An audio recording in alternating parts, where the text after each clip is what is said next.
Hello mga idol. Mahilig ka bang mag-DIY? Do it yourself. Mahilig kang magkumpuni ng mga bagay sa bahay, sa mga sasakyan? Disclaimer lang, no, hindi po ako magaling na mekaniko.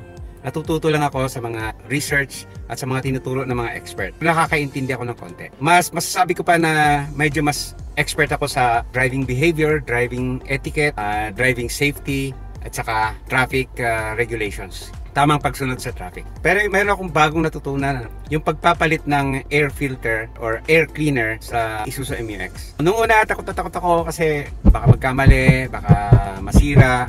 So ang ginawa ko ay nag-research ako. Bukod sa research, nanood ako ng mga tutorial kung paano magpalit ng air cleaner. So maikli lang naman tong video na to. Kung iba sa inyo magaling na expert, you can comment dun sa comment box natin. Tama ba yung ginagawa ko or meron bang dapat i-improve. Pero yung ginawa ko ay base lamang dun sa aking mga natutunan sa research at saka sa mga tutorial. Papakita ko po sa inyo kung paano ako nag-dare, nangahas na magpalit ng air cleaner sa aking Isuzu MU-X. Panoorin nyo lang po hanggang dulo yung video. Somehow meron kayong matutunan or meron kayong gustong i-comment pagkatapos ng video na to.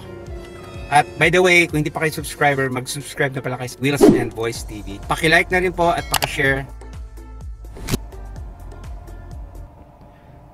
So, ito na yung sa ilalim ng hood ng MU-X. So, kung makikita natin, meron siyang malaking tube papunta dun sa air filter box.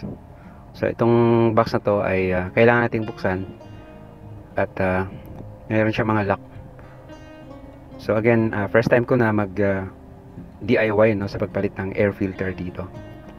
So, ito meron siyang naka-plug na nakakabit na wire. I think para sa sensor ito. So kailangan tanggalin mo na to.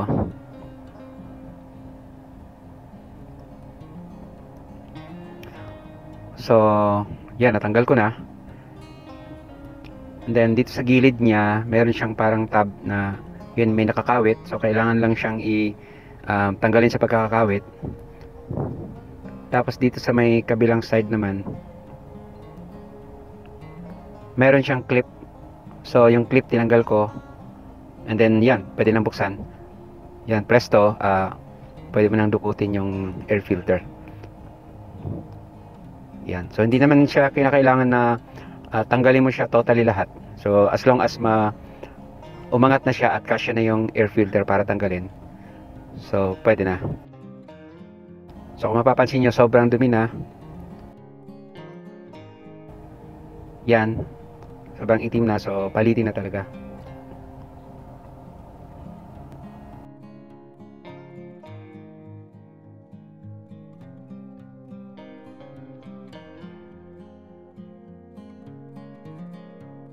Yan. So eto na, nilabas ko na yung bagong air filter na pampalit.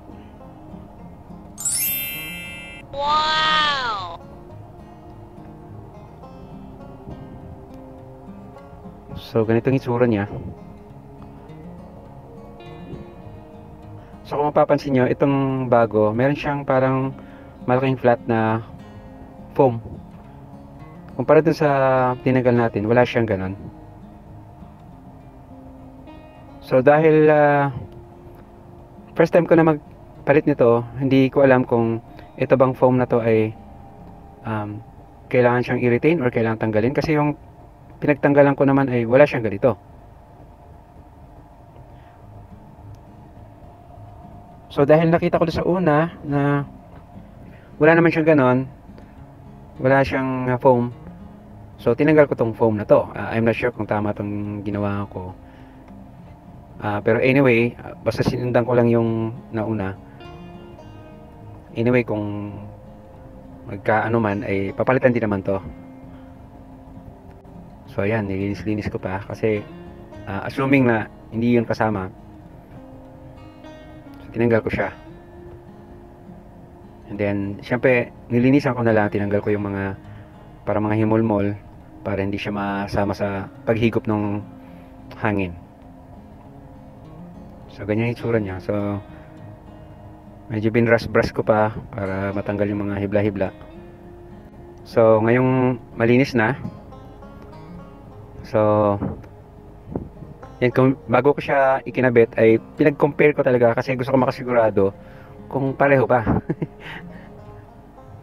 Pareho ba ang sukat, pareho ba ang laki, at pareho ba yung hitsura. So nakita ko pareho naman. So bago ko siya ipinalit yung bago ay nilinis-linis ko muna siya, no, kasi may mga konting alikabok. So I think kailangan din talaga yan kasi para hindi mahigop yung mga alikabok na naiwan dyan nung lumang filter. Yan, so ganun naman kadali. Bubuksan mo lang ulit, pagkasyahin mo lang, at make sure na kung ano yung posisyon ng una, ganun din ang posisyon ng bago. So nakita ko tama naman na yung posisyon. So ginawa ko lang kung ano yung tinanggal ko, yun lang din ibinalik ko. Yung mga clip, yung mga nakasukbit sa tab, tsaka yung nakakabit na I think yung wire na naka-plug, I think wire yun ng sensor. So yan. So nung malapat na, yan, chinek ko kung may nakabukas pa ba or may maluwag. So nung na-check ko na secure na siya, yan, yung pinakahuli kong ginawa ay yung pinlug ko ulit yung parang plug nung parang sensor.